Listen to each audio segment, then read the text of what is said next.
O trabalho do psicólogo suíço Carl Gustav Jung e os antigos ensinamentos de Gautama Buda parecem pertencer a mundos diferentes. Eles se originam de culturas completamente diferentes, separadas por milênios e em dois extremos opostos da Terra. No entanto, algo mais fundamental do que estas diferenças os une. Isto é, a convicção de que o bem-estar do homem está enraizado na mente e que compreender a mente é a tarefa-chave da maturidade. Esse interesse comum pela psique levou Jung e o budismo a caminhos semelhantes de investigação. Às vezes eles chegavam a conclusões semelhantes, às vezes não. Mas ambos descobriram que há muito mais coisas na mente do que as pessoas imaginam. Ambos chegaram ao que hoje chamamos de inconsciente. Neste vídeo, compararemos os conceitos junguianos e budistas do inconsciente. Mas não de uma forma seca e erudita. Este vídeo será um sucesso se, no final, você tiver obtido algum conhecimento sobre sua própria mente. Então, com esse objetivo em mente, vamos começar. Mas antes de chegarmos ao inconsciente, comecemos pela consciência. A visão do Buda sobre a consciência é bem diferente daquela com a qual a maioria dos ocidentais está familiarizada. Para ele, a consciência é um fenômeno que surge quando os órgãos dos sentidos e os objetos dos sentidos entram em contato. Agora, o que isso significa? Os órgãos dos sentidos são 6. Existem os 5 que conhecemos no Ocidente: olhos, ouvidos, língua, pele e nariz. Mas no budismo a mente conta como um sexto órgão sensorial adicional. Os objetos dos sentidos correspondentes são imagens, sons, sabores, sentimentos, como no tato, cheiros e pensamentos. Observe como aqui um pensamento não é algo que a mente produz, mas algo que aparece à mente. Se sentirmos que os nossos pensamentos são nossos pensamentos, originados do nosso eu, isso é tão pouco esclarecido como pensar que os sons que ouvimos se originam nos nossos ouvidos. Umbido à parte. Grande parte da prática budista de meditação visa quebrar nosso hábito de nos identificarmos com os pensamentos. Se você quiser saber mais sobre isso, sugiro que dê uma olhada no meu vídeo anterior sobre o não-eu. De qualquer forma, você pode pensar nos órgãos dos sentidos como fechaduras e nos objetos dos sentidos como chaves. Quando a chave certa entra na fechadura certa, as portas da percepção se abrem. A consciência surge. Este modelo é extraordinário por pelo menos 2 razões. Primeiro, apresenta a consciência sem qualquer noção de sujeito ou eu. O budismo compara a consciência ao fogo. O fogo não é uma coisa em si, independente. O fogo depende de combustível para queimar. Se não houver combustível, não pode haver fogo. Da mesma forma, se não houver objetos dos sentidos apropriados e órgãos dos sentidos presentes, não poderá haver consciência. Compare este modelo com todas as tradições de sabedoria que veem a consciência como uma essência primária, como alguma realidade espiritual que existe independentemente do tempo e do espaço. Imediatamente você verá quão controversa era a teoria da mente do Buda. E ainda é. A outra implicação profunda deste modelo. Nossos 6 órgãos dos sentidos só podem corresponder a um tipo de objeto dos sentidos. Por exemplo, o olho não consegue perceber cheiros, nem a nossa pele consegue sentir cores. Mas não há razão para presumir que os 6 tipos de objetos dos sentidos que percebemos sejam os únicos que existem. Por exemplo, um morcego não tem um órgão dos sentidos para a visão, uma planta, provavelmente, não tem um órgão dos sentidos para os pensamentos e um cogumelo provavelmente não tem um órgão dos sentidos para os sons. Para cada um desses tipos de organismos, o mundo aparece de maneiras totalmente diferentes. Isso significaria que o mundo da nossa experiência cotidiana não é nem um pouco objetivo. É antes o produto daquilo que os nossos corpos são capazes de perceber com os seus conjuntos limitados de órgãos dos sentidos. Um cego que andasse pelo Louvre só veria escuridão. Mas esta escuridão é e continua a ser a sua realidade. Não é menos verdadeiro do que a realidade de uma pessoa com visão que aprecia as obras de arte. Neste sentido, há pouca diferença entre o que chamamos de o mundo e o que os nossos corpos são capazes de processar e construir na nossa consciência. Só podemos experimentar a representação limitada da realidade que nossos corpos são capazes de gerar. O Buda chega a dizer que nossos corpos são o nosso mundo. Ele diz: neste corpo de comprimento incompreensível, com suas percepções e pensamentos, eu proclamo que o mundo existe. A segundo 48, isto obviamente vai contra toda a distinção sujeito-objeto que tomamos como certa no Ocidente. Ou como escreve Lord Byron, as montanhas, as ondas e os céus não são uma parte, de mim e da minha alma, como eu faço deles. A questão aqui é que o universo do qual fazemos parte nos dotou de recursos limitados para percebê-lo, e muito menos para compreendê-lo. Nossa percepção mais clara do mundo só pode ser uma representação dele em baixa resolução. Na verdade, uma realidade nova e privada. O que seriam as montanhas, as ondas e o céu se não houvesse consciência para percebê-los como tais? O grande filósofo pré-socrático Heráclito tinha muito a dizer sobre como a nossa percepção cria o nosso mundo. Você pode conferir meu vídeo sobre ele se quiser saber mais. A sensação ilusória de que os humanos percebem uma realidade externa objetiva vem da circunstância de que as únicas entidades com as quais podemos discutir a realidade são ainda outros humanos. E todos nós temos o mesmo hardware e software.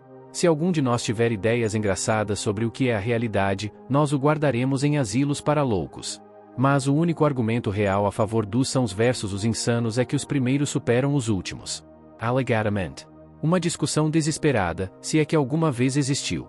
De qualquer forma, aqui Jung diria tudo bem, mas... Imagine um menino cuja mãe é fria e pouco amorosa. Esse menino cresce e toda vez que conhece uma mulher, ele se esforça para agradá-la. Ou ele interpreta o comentário mais inocente dela como uma ofensa dirigida pessoalmente a ele. Assim, mesmo depois de a mãe do homem adulto não estar mais presente, a visão de uma mulher desencadeia seu comportamento infantil. Como isso pode ser explicado pela teoria dos órgãos dos sentidos e dos objetos dos sentidos? Se as chaves que uma vez abriram certos traumas não estão mais presentes, como esses traumas continuam surgindo? Os discípulos do Buda também se depararam com este problema à sua maneira.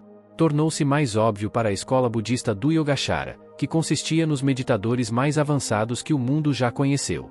Os monges Yogacara podiam entrar em estados de meditação tão profundos que seu fluxo de consciência pararia e todas as aflições mentais desapareceriam. Dessa forma, eles extinguiram os 3 fogos budistas do desejo, do ódio e da ignorância. O problema é que esses estados nunca duraram. Assim que saíram da meditação, os monges descobriram que estavam de volta ao seu eu normal e não iluminado. Mas como podem o desejo, o ódio e a ignorância reaparecer depois de terem sido extintos? E como pode o fluxo de consciência de alguém ressurgir depois de ter parado?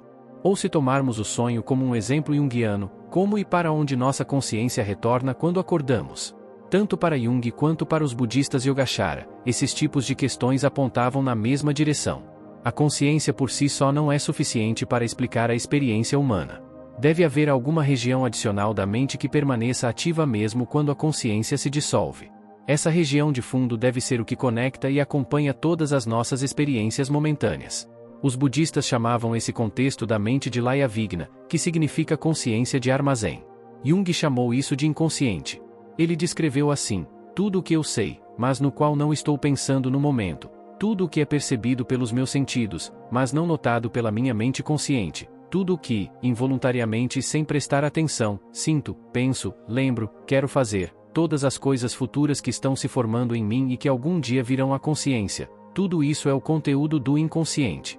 Tanto para Jung quanto para os budistas Yogacara, o inconsciente é como o que os físicos modernos chamam de matéria escura. Não é algo que alguém possa observar diretamente, caso contrário seria consciente, mas deve existir para dar conta dos fatos da realidade. Se isso lhe parece um argumento desesperado, você está certo. Nossas melhores tentativas de compreender a realidade profunda só podem ser assim, desesperadas. Então, o que o inconsciente explica? Bem, que tal, você? Um eu só pode existir por causa do inconsciente. Deixe-me elaborar. A consciência é momentânea. Ouça isso, Bem, você esteve consciente daquele som por um momento, mas agora ele desapareceu. Agora só resta a memória do som e logo ela também desaparecerá. Isso se aplica a todas as experiências que você já teve.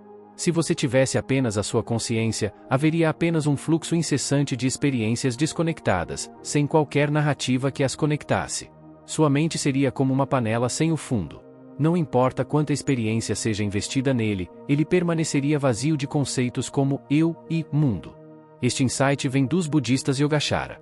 Eles entenderam que a sensação de ser um eu separado é uma história que contamos a nós mesmos com base em um reservatório de experiência que acumulamos ao longo da vida. E onde esse reservatório está armazenado? Não na consciência, isso é certo. Consciência é o contato momentâneo dos órgãos dos sentidos com os objetos dos sentidos.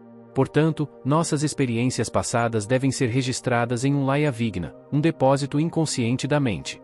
Então, vamos resumir o modelo Yogacara. A experiência consciente ocorre quando qualquer um dos 6 órgãos dos sentidos entra em contato com seus objetos sensoriais correspondentes. Essas 6 correntes de experiência são unidas em uma imagem coerente do mundo por meio de um 7º tipo de consciência. Isto é chamado de Mnasvijna, que significa consciência mental. Em termos junguianos, o Mnasvijna é o ego, a sensação de ser um eu que vivencia um mundo. O ego é vital para dar sentido ao mundo, mesmo que nos leve a todos os tipos de comportamento ilusório. Depois que as experiências são conceituadas e relacionadas ao ego, elas finalmente afundam no Layavigna, o depósito inconsciente da mente. Lá, eles permanecem adormecidos até que as condições certas os façam surgir na superfície da consciência. Deixe-me dar um exemplo de como isso funciona na vida real. Um menino intimida outras pessoas na escola. O Mnasvijna extrapola dessas experiências um senso de identidade que é sádico e busca poder sobre os outros. Isso fica impresso no depósito de sua mente. Quando a criança cresce, ela entra no mundo corporativo. Lá, ele vê como as pessoas no poder podem intimidar seus subordinados de todas as maneiras sutis. Isso desencadeia suas memórias de infância do Layavigna e o inspira a subir na hierarquia corporativa para que possa ter poder sobre os outros. Eventualmente, ele se torna um chefe tirânico e reforça seu senso sádico de identidade. Essas novas experiências penetram em seu inconsciente e tornam ainda mais provável que ele repita esse comportamento no futuro. Os budistas comparam esse processo à forma como a água da chuva se acumula em canais no solo. Quanto mais o tempo passa e mais chove, mais profundos ficam esses canais. Finalmente, eles se transformam em rios. É assim que com o tempo as nossas ações se tornam hábitos e os nossos hábitos se tornam o nosso eu. Os budistas também usam as sementes como metáfora. Nosso inconsciente é como o solo e nossas ações e experiências são sementes que ali são plantadas. Quando surgem as condições adequadas, estas sementes amadurecem em novas ações e experiências. Isso explica como nosso passado permanece conosco e determina nosso presente e futuro. Um psicoterapeuta investigaria sua infância, um budista investigaria suas vidas passadas. Quer você chame isso de trauma ou karma, o princípio é o mesmo. Esta é uma visão profunda da psique humana, mas há algo faltando. E Jung seria o primeiro a apontar isso. Ele descobriu um aspecto adicional do inconsciente que os budistas nunca encontraram. Vejamos nosso exemplo anterior do valentão que se torna um chefe tirânico. Uma noite aquele homem teve um sonho horrível. Em seu sonho, ele entra em uma sala de espelhos. Em cada espelho ele vê seu reflexo cometendo terríveis atos de violência. O homem acorda do sonho horrorizado. Durante todo o dia seguinte, ele não consegue se livrar do sentimento de culpa. Ele começa a observar seu comportamento no trabalho e, para sua vergonha, descobre o quanto ele é idiota com todos. Agora, este é um exemplo inventado, mas acho que todos podemos nos identificar com ele. Nossos sonhos às vezes nos mostram verdades desconfortáveis sobre nós mesmos que não podemos ou não queremos enfrentar em nossas vidas despertas. Jung chamou isso de compensação inconsciente. O que ele quis dizer é que o nosso inconsciente procura equilibrar a atividade da nossa mente consciente. Tomando emprestado de Newton, Jung nos diz que toda ação consciente causa uma reação igual e de direção oposta no inconsciente. Alguém que age de forma violenta pode ter sonhos que o confrontam com sentimentos de culpa reprimidos. Por outro lado, alguém que reprime a sua raiva pode ter sonhos que a encorajam a defender-se mais. Se você já prestou atenção aos seus próprios sonhos, saberá que isso acontece. E, no entanto, o modelo mental Yogacara ignora isso completamente. Na visão Yogacara, o inconsciente simplesmente armazena e amplifica a experiência. As sementes da ira produzem uvas da ira. Mas, como podemos ver em nossos sonhos, às vezes o inconsciente vira a experiência consciente de cabeça para baixo. Acredito que há uma razão importante pela qual Jung entendeu isso, mas os budistas não. Veja, os yogacarins estavam apenas preocupados em como acabar com os hábitos prejudiciais à saúde apoiados pelo Layavigna. Além disso, o inconsciente não lhes interessava. Eles sabiam como purificar a consciência aqui e agora. Mas para acabar definitivamente com o sofrimento, eles queriam aprender a limpar o inconsciente. Isso foi até onde foi o interesse deles. Jung, por outro lado, via o inconsciente como fonte de sabedoria e orientação. Ele sabia que continha muito mais do que a consciência desperta e queria aprender com isso. Essa atitude o levou numa direção que os budistas nunca pensaram seguir. Isso o fez fazer uma de suas perguntas mais profundas e controversas. Jung perguntou: se a consciência sonha e afunda no inconsciente, poderia o inconsciente também sonhar e afundar em um inconsciente ainda mais profundo? Foi essa estranha questão que levou Jung à sua maior descoberta, o inconsciente coletivo. O inconsciente coletivo é uma ideia tão profunda e controversa que abordá-lo tornaria este vídeo 2 vezes mais longo do que já é. Mas também não podemos deixá-lo completamente de fora. Lembra como Jung e os budistas descobriram o inconsciente? Eles observaram que a própria consciência é demasiado limitada para dar conta de todos os seus conteúdos. A conclusão foi que esses conteúdos deviam vir de algum outro lugar, alguma região mais profunda e oculta da mente. Bem, Jung continuou esse mesmo raciocínio um passo adiante. Ele observou que os sonhos de seus pacientes se referiam principalmente às suas experiências pessoais, como nosso exemplo com o agressor. Isso era de se esperar. Mas, para espanto de Jung, às vezes seus pacientes sonhavam com coisas que nada tinham a ver com suas vidas pessoais. Às vezes, seus sonhos continham elementos obscuros da cultura e da literatura mundial.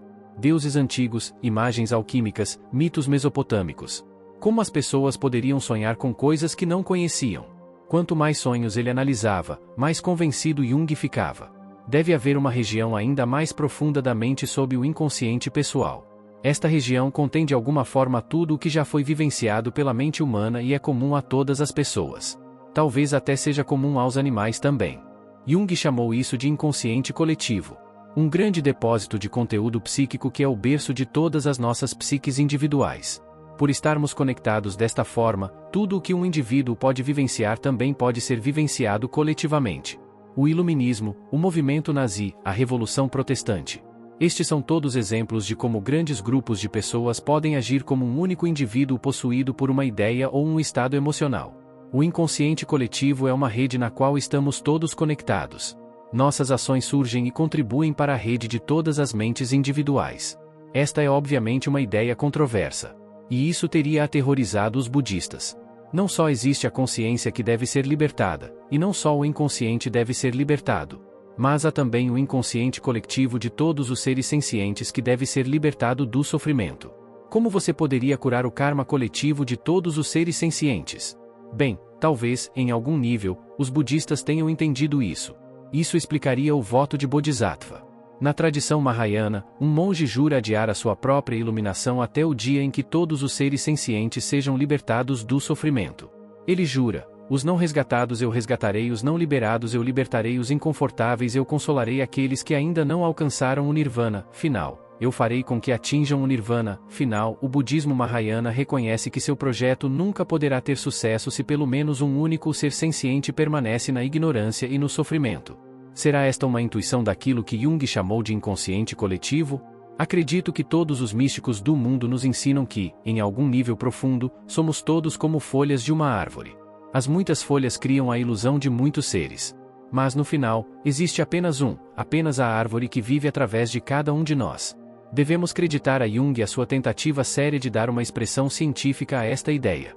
Não admira que seus críticos o tenham acusado de misticismo. Já cobrimos muito terreno aqui, mas, na verdade, apenas arranhamos a superfície da teoria da mente junguiana e budista.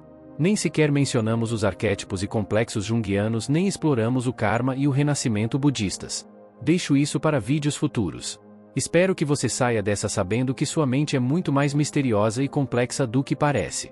E o que você chama de eu é apenas a ponta de um iceberg que vai tão fundo que pode acabar sendo o que chamamos de Deus.